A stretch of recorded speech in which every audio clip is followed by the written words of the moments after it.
Welcome back to Q Dads. Yes, it's me, Ben, and I'm here with another episode of Q Dads Expanded. And as you can probably tell from the thumbnail, we are discussing the Montauk Project and, of course, how that links in the infinite possibility of multiple Irvings.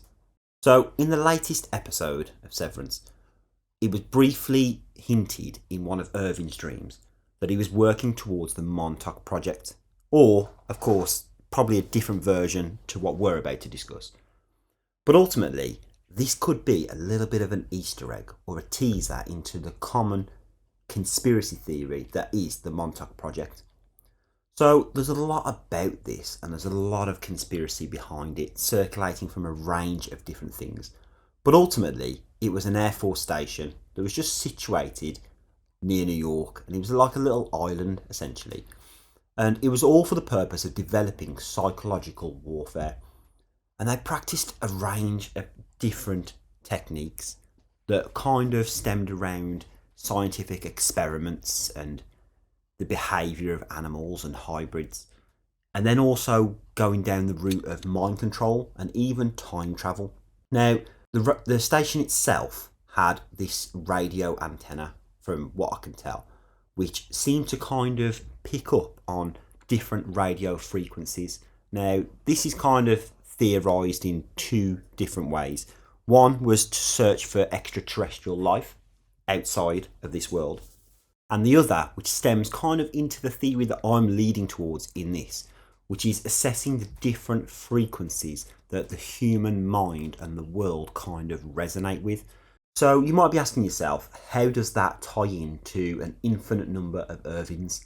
Well, let me tell you. So if you're a fan of the channel, you've probably seen one of our other videos about quantum consciousness. And if you haven't, go check that out, because it does stem nicely into this.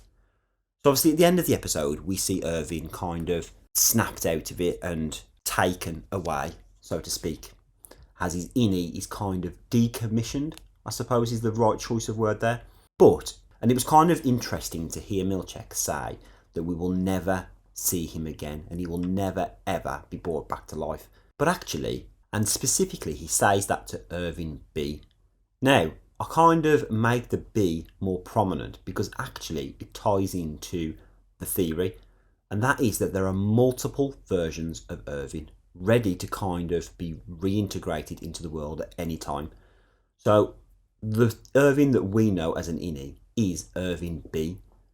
But if we just take that letter just as an example in this video now, actually, what if Milchek was referring to not seeing Irving B again, but the next time the group or anyone else sees Irving, it's going to be Irving C, for example, and then potentially later down the line Irving D, and so on. Because that connects to our quantum consciousness theory, where in the mind currently exists an infinite number of possibilities, an infinite number of people and personalities ready to kind of be taken out at the drop of a hat. And of course, that's what's happened here. Irving B kind of, tried to murder someone and broke all the rules and was kind of decommissioned. So as a result of that, that side of Irving, that personality with those memories that is experienced with the innies that we know now, are gone. But Irving will return and will come back. And yes, to the group, he may know them to some degree, because I'm not sure how many memories they're going to keep of the old Irving. But it is going to raise a lot of questions. And I think this has actually happened to Irving a few times now already.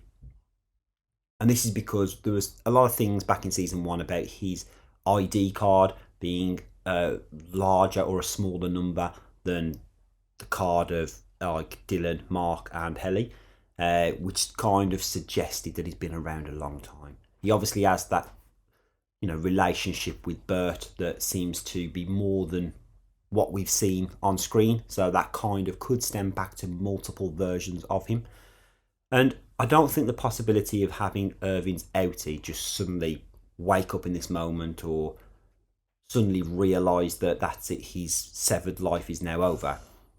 Because there's a lot of information that he knows on the outside.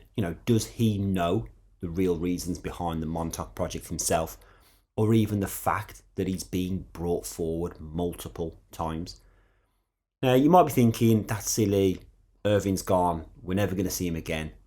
But actually, we know that he's in all these episodes, just from the fact that he's listed to be in every episode. Now, I don't think they would throw away such a crucial character, especially at this moment in the series, which then all kind of flips back to having an infinite number of Irvings. And this also then suggests that we could have an infinite number of Dylans and Marks and Hellys and so on.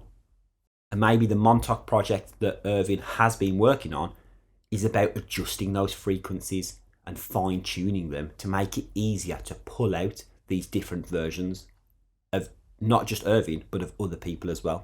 And before I do end it as well, I also want to touch on a bit of another theory which connects to this.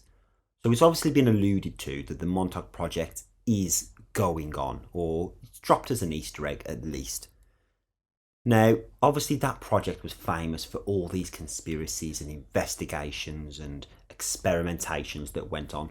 So what if Severance is all part of an experimentation, and actually what we've just witnessed in the previous episode was all a dream, and that actually it's part of some kind of simulation or deep sleep therapy that Irving has been a part of, and now him and the others are all victims to this experiment, meaning that in episode 5 we're going to wake up nowhere near Lumin, or they're all going to kind of be in this deep sleep chamber. I don't know. There's an abundance of different possibilities that we could go down. But the fact that this could just be a lie and none of it is real, which would be disappointing, I think, if they go down that route, because I quite enjoyed the last episode and I thought it was probably the better one of the series so far.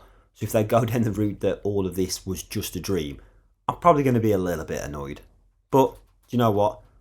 If it happens, it happens. But for me, I'm strongly believing that we have an infinite number of Irvs. That's right.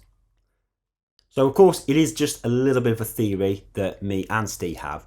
But let me know your thoughts in the comments. Do you think that we will be seeing an infinite number of Irvings?